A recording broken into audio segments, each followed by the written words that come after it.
All right. So I was very nervous. I mean, 16 years old, and I'm still very nervous. And I remember just being in the throes of high school and that kind of burgeoning opening of emotions and hormones and caring so much about what other people thought. I mean, most of us all remember, I think, and I hope, that phase where it started to shift, where the outside world started to impose. And I started to really struggle. I was at East, and the kind of balance of this inner world and this outer system started to lead me into a nice adolescent angst and darkness. And it was unfamiliar, and it wasn't something I was prepared for. And luckily, I think, knew I needed something different from East High School in the way I was told it was supposed to go. And some of that I can attribute to Stanley. And I was lucky enough at this bright age, deer in the headlights, 16, it's a funny picture I chose as I'm looking at it now, to find an organization called the School of Lost Borders. And me and my best friend signed up for their Youth Rite of Passage program. It was kind of a shot in the dark, but through some dedication and negotiation with my dad, my mom was cool with it, but I really had to convince my dad. They supported me to go through this experience, which pretty simply was me as a participant being supported to spend 3 days and nights alone in the wilderness of Eastern California without food or shelter. So, yeah, to convince him and them to trust these two strangers to lead me on this rite of passage journey, this is the Inyo Mountains in Eastern California, was, an amazing experience. And I can't quite describe the mix of terror or absolutely being afraid of what I was doing, in this clear sense that I had to do it. And I remember getting my backpack on. I found my solo spot. I was carrying my jugs of water. I got up to my hill with this incredible view. I set up my tarp. I put my sleeping bag down. And I sat there and looked out at this and then just thought, now what? And I mean, I never knew how long a day was, right? When I didn't have screens in front of me or people to talk to or food to eat. And it totally rocked my world. It was epic, and it was hard and beautiful, and laughter, tears, the whole deal of just being with myself for 3 days. And if we think about it, that's not that long. So I still remember the thunderstorms that kept me up at night. There was one on the second night, and I couldn't sleep, and I was miserable. I remember writing in my journal, literally just writing to 100 as many times as I could to try and pass the time. And out in the distance, I remember seeing this lightning storm. It was unreal. It was a saving grace. And I went out and I sat on this perch and watched it and found some peace finally. And then behind me, I heard this nice rumbling growl. And I was terrified. And I think it was a mountain lion. I'm going to say it was a mountain lion. I did exactly what I was not supposed to do, and I ran back under my tarp and hid under there. And it passed, and I survived. And I still remember, too, the taste of that first bite of honeydew melon as I came back across after not eating. And it was extraordinary. And I think what I left with the most and what I reflect on is is this sense of getting in touch with myself. I met myself, I think, for the first time in those days, without the hubbub and the imposition and the stories that have been given to me and us. And I think, too, specifically, I met myself in relationship to a natural place. And for me, that unlocked some code or some possibility of of self-love, of purpose and responsibility and belonging in this place.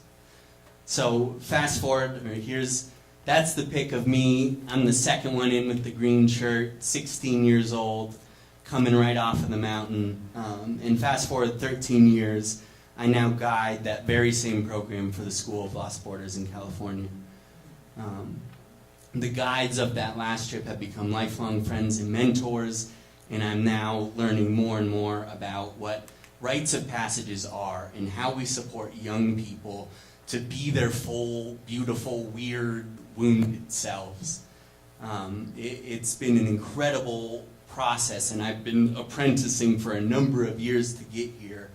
And I'm really fascinated by rites of passage and what they mean for us as people and as a society. And super simply, it's a ritual, event, or experience that marks a huge life transition or a milestone in one's life. And we find these throughout cultures, throughout generations. It's one of our central tenets of being a human being. And examples are baptisms or bar and bat mitzvahs in the Jewish tradition, or a funeral pyre in many cultures. And cool enough, I had my bar mitzvah here, some 16 years ago. So that's, for kicks. And that's right here on this floor. So it's pretty special for me to be able to come full circle and keep getting down with you all. So, I think what's important for me is just learning how we support young people to step into their full selves and into leadership and into responsibility. And I reflect often on the question that we ask young people of, what do you want to do when you grow up? And what I'm really excited about, and what I was so served by my time at Stanley, but also with the School of Lost Borders, is the question, who do you want to be when you grow up?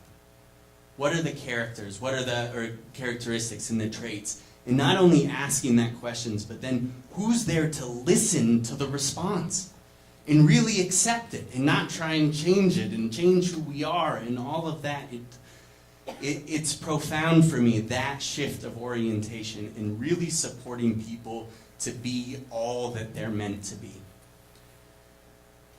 So I'm here now, and I've now guided several of these programs, and I'm blown away by the genius each of us carries and the wisdom that we all have inside of us. And sometimes it takes peeling back layers of education or different things that culture has put upon us, but we all carry a certain type of intelligence and genius and role to play in a functioning and healthy society.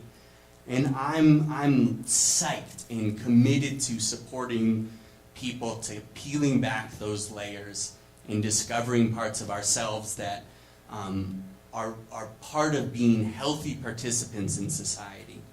So too, as I think about kind of our society in general and as a whole, and what we need in the face of such drastic and intense change, or whether we're talking about politics or climate, I commit to looking towards young people as part of an intergenerational response to it all. But it feels crucial that we put young people in the center and really empower them to take leadership and to take responsibility and to be their whole selves. And that's something that I'm still reaping the benefits of my time here, my 9 years here at Stanley, is the emphasis on wholeness in the funny parts, the weird parts, the sad parts, the happy parts, and not blocking off just specific things to fit inside a specific box. So, I was just checking what was next, I couldn't remember. So again, I think just in the face of a changing world, we've got to change too.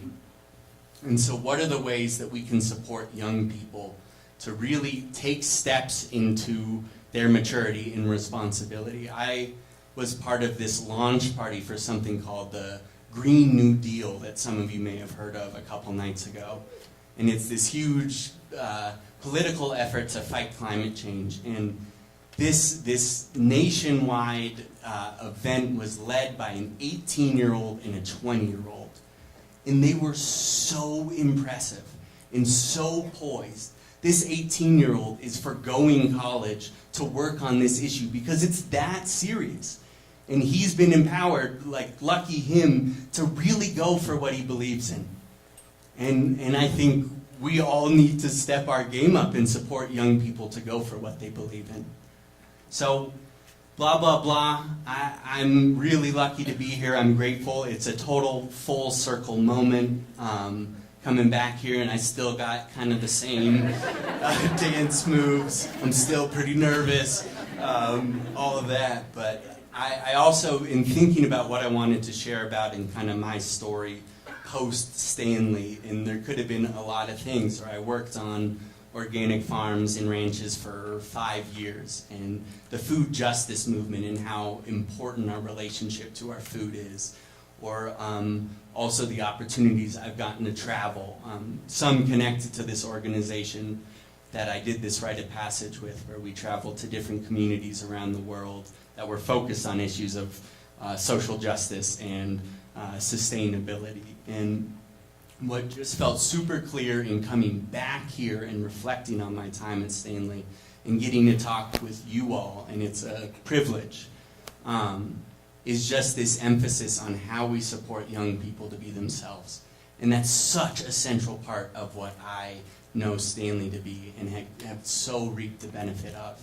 So it's for me an opportunity to share what I've been doing, but I think also an invitation for all of us to really ask how we step up to think about the future and act as if it really mattered, and that we can support ourselves and each other to take real intentional steps forward. So, thank you very much.